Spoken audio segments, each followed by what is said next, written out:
આજનો જે યુગ છે કળિયુગ છે. કળિયુગના અંદર એક વસ્તુ છે કે પાખંડે પૂજન, કે જેટલું પાખંડ વ્યક્તિ કરશે ને એની પૂજા એટલી થશે. તો વશીકરણ માટે તમને એક બહુ સરસ રામાયણના અંદર ગ્રંથના અંદર લખેલું બી છે.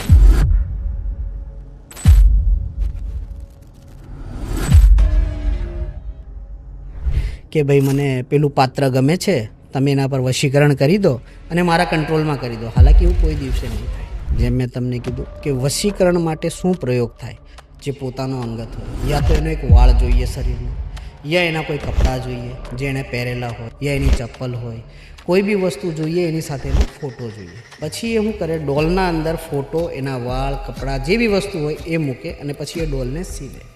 પછી એ ડોલ ઉપર તંત્ર ક્રિયા કરવાનું ચાલુ થાય કે આ જાતકને મારા કંટ્રોલમાં કરવો છે યા આ જાતકને મારે નુકસાન પહોંચાડવું છે, એની માટે આ ડોલ ક્રિયાનો ઉપયોગ કરવામાં આવે.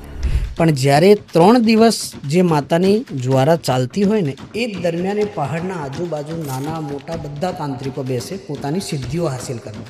ત્યારે એમના તંત્ર ઉજાગર થાય. મહામાયનો જ્યારે પ્રકોપ હોય યા જે બી માનો તમે દર વર્ષમાં એકવાર થતો હોય છે, ત્યારે એ બધા તાંત્રિકો પહાડના આજુબાજુ બેસીને પોતે તંત્ર ક્રિયા કરતા હોય છે. અઘોરી દરઅસલ શું હોય, 3 પ્રકારના હોય છે.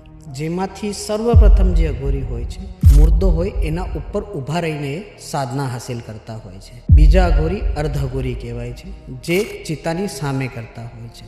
અને ત્રીજા અઘોરી જે પારિવારિક હોતા હોય છે, જે વહેતું પાણી હોય, શમશાન ઘાટ હોય ને શિવ મંદિર હોય, ત્યાં એ સાધના કરતા હોય, એને પારિવારિક કહેવાય. ગુરુ કેમ જરૂરી હોય છે?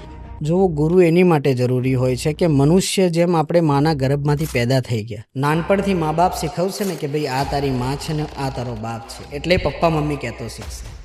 તો આ ક્રિયાના અંદર ગુરુની બી એટલી જ જરૂરત હોય છે. એ આપણને આ શિક્ષાના અંદર, આ વિદ્યાના અંદર, તંત્ર ક્રિયામાં આપણો જન્મ લે છે, આપણને જન્મ આપે છે કે આ વિદ્યા કેવી રીતે તમે ઉપયોગ લેશો ને કેવી રીતે તમે કરશો. આપણે સનાતનના આના અંદર એક બહુ સરસ ગીત બી બનેલું છે, સદા ભવાની દાયની સન્મુખ રહે ગણેશ, પંચદેવ રક્ષા કરે બ્રહ્મા વિષ્ણુ મહેશ. પણ લોકો શું છે, આજકાલ મેચ્યોર થઈ ગયા, ભણેલા ગણેલા થઈ ગયા, તો કે છી છી છી છી આ તો ગૌમૂત્ર નથી પીવું. એ આ વસ્તુથી દૂર જઈ રહ્યા છે. પહેલાંના જે મેં તમને કીધું, જે પ્રથમ અઘોરી, સ્વયં પરિપૂર્ણ અઘોરી હોય, તે તો પોતાનું મલમૂત્ર ખાય, બીજાને આપે બી નહીં. તંત્ર ખરેખરમાં કાળો જાદુ છે કે બીજું કંઈ? વશીકરણથી કોઈને કંટ્રોલ કરી શકાય આજીવન માટે? મંત્ર ખોટો બોલ્યો તો શું ખરેખર કોઈ વ્યક્તિને નુકસાન થાય? અચ્છા, તંત્ર ક્રિયા કરવાથી તમે ભગવાનથી દૂર થાવ કે નજીક આવો?